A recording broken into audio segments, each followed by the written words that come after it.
Self-care has become a buzzword, but you know what? Self-care is more than pampering. It's more than bubble baths and long walks and massages.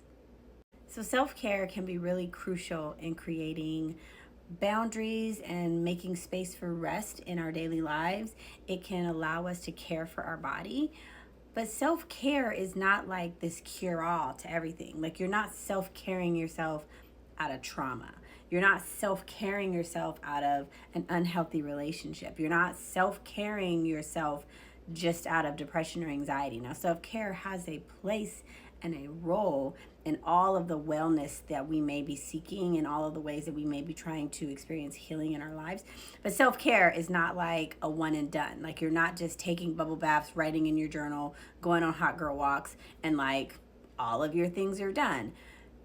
But also, the way we sometimes talk about self care, and I say we, not me, because I know better, but we as like a greater society talk about self care in this way of pampering. Again, the massages and the bubble baths and the spa days and reading a book.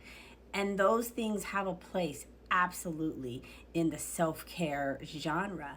But self-care is also setting boundaries.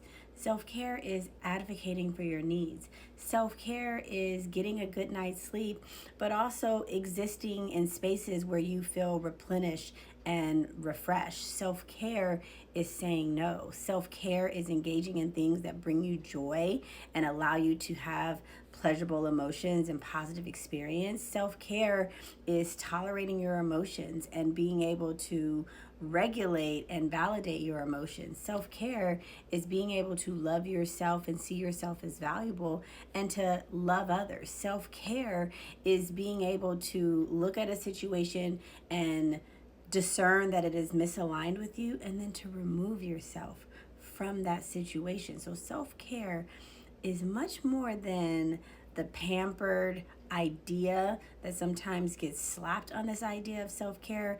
Self-care is how we care for ourselves, how we care for our physical, our mental, our emotional, our spiritual, our sexual, our financial well-being. So how are you practicing self-care?